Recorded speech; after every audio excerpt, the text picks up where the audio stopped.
ओम गणेशाय नमः। ओम नमः शिवाय। मैं निखिल ज्योतिषाचार्य आप सभी का मेरे चैनल पर पुनः स्वागत करता हूं। आशा करता हूं कि आप सभी स्वस्थ होंगे। महादेव की कृपा आप सभी पर सदा बनी रहे। ये वीडियो मीन यानी कि पाइसेस के लिए बहुत महत्वपूर्ण है, क्योंकि ये वीडियो है 20 से 26 मई 2024 के साप्ताहिक राशिफल के बारे में। कैसा रहेगा आने वाला सप्ताह मीन के लिए। मेरा साप्ताहिक राशिफल चंद्रमा की गति पर आधारित होता है। चंद्रमा बहुत तेज़ भागते हैं, 2.25 से 2.5 दिन में राशि बदल लेते हैं।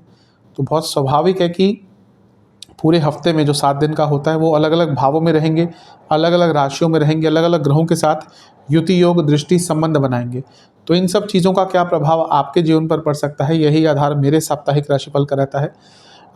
चंद्रमा मन के कारक होते हैं और जिस भाव में जाते हैं उसको बहुत एक्टिवेट कर देते हैं, इसलिए चंद्रमा का प्रभाव जीवन में बहुत ज़्यादा होता है और आपकी डे टू डे एक्टिविटीज़ पर तो उनका प्रभाव और भी ज़्यादा रहता है। यदि आपकी लग्न राशि या चंद्र राशि मीन है, दोनों ही गाइडेंस के लिए इस राशिफल को अवश्य देख सकते हैं। अलग अलग राशिफल नहीं बन सकते। आप बोलेंगे कि लग्न राशि से है ये या चंद्र राशि से है, देखिए दोनों के लिए यही राशिफल होगा। अलग अलग टेक्निकली राशिफल नहीं बन सकता, मैं हर बार समझाने की कोशिश करता हूँ। यह आपके ऊपर है कि आपको कहाँ से ज़्यादा सटीकता बैठती है। अगर आपको लग्न राशि से ज़्यादा रिलेट करता है तो वहाँ से देखिए, अन्यथा चंद्र राशि से देखिए। व्यक्तिगत तौर पे मेरा मानना है कि लग्न राशि से हमेशा ज़्यादा सटीकता आती है। शुरुआत करते हैं। चंद्रमा 20 तारीख को आपके अष्टम भाव में आ जाएंगे, यानी कि तुला राशि में, और ये होगा शाम के 4 बजे, और 23 तारीख सुबह के 3 बजे तक यहीं पर रहेंगे। चंद्रमा का अष्टम में आना बहुत अच्छा नहीं माना जाता। यहाँ पर बुध से उनकी दृष्टि होगी, बुध की दृष्टि होगी चंद्रमा पर, तो थोड़ी कन्फ्यूजन रह सकती है। बुध आपके सप्तमेश हैं, चतुर्थेश हैं, घर में थोड़ी कन्फ्यूजन की स्थिति, बिजनेस में भी थोड़ा सा अनिश्चितता आ सकती है। मेनली कन्फ्यूजन रहते हैं। वैसे भी अष्टम के चंद्रमा भी व्यक्ति को बहुत कन्फ्यूज करते हैं, इम्पल्सिव करते हैं, और जब बुध का प्रभाव होता है तो भी वही हाल होता है। तो कोई बड़ा निर्णय लेने से अपने आप को बहुत दूर रखना है। आपको कोई भी बड़ा निर्णय इस टाइम पर नहीं लेंगे तो आपके लिए बहुत अच्छा है। चंद्रमा पंचमेश है, आपके अष्टम भाव में आगे लक्ष्मी स्थान के स्वामी। आइडियाज़ बहुत आ सकते हैं पैसा कमाने का, और अचानक से धन की प्राप्ति भी हो सकती है।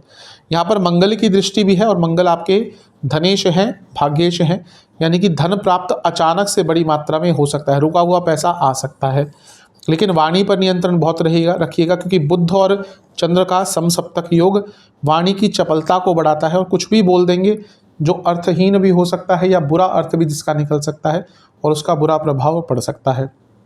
गुरु से छठे में है शकट योग, थोड़ा सा डिले आएगा चीज़ों में, तो उस डिले के लिए थोड़ा तैयार रहेगा, अपने आप को तैयार रखिएगा ज़्यादा, अन्यथा उसमें परेशान होने की आवश्यकता नहीं है।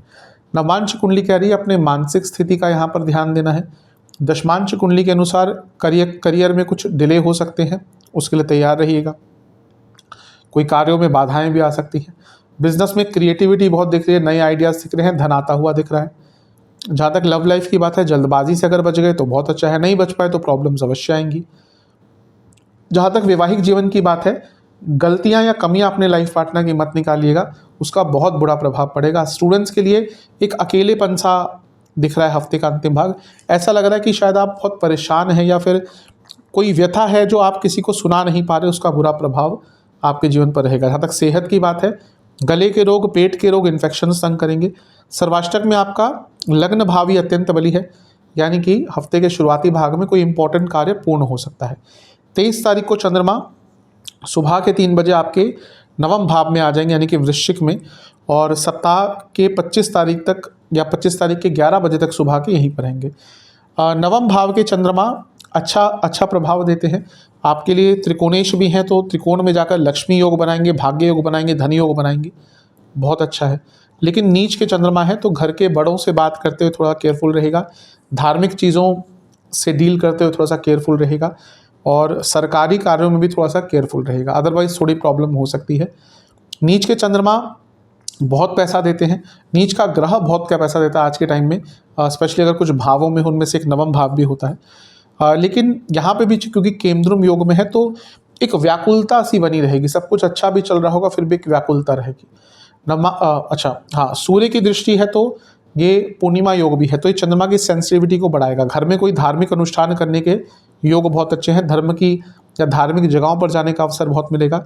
गुरु की यहाँ पे दृष्टि है, और ये गजकेसरी योग भी बन रहा है क्योंकि केंद्र में है एक दूसरे से, और गुरु का प्रभाव भी, और गुरु खुद लग्नेश हैं, कर्मेश हैं, यानी कि बहुत इंपॉर्टेंट कार्य पूर्ण होंगे। एक गति जीवन को यहाँ पर प्राप्त हो जाएगी, एक चलायमान जीवन हो जाएगा, एक लय जीवन को प्राप्त होगी। और शुक्र की दृष्टि भी है जो आपके लिए खुद ही अपने भाव में ही बैठे हुए, यानी कि हिम्मत भी बहुत रहेगी और धन कमाने के नए अवसर प्राप्त होंगे।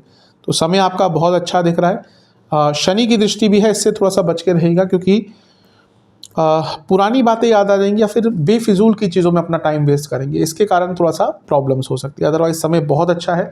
नवमांश कुंडली बता रही है कि किसी से कुछ लड़ाई झगड़े हो गए थे तो कॉम्प्रोमाइज़ करने का समय है। दशमांश कुंडली कार्य क्षेत्र में बर्डन बहुत रहेगा, बॉसेस से प्रॉब्लम हो सकती है।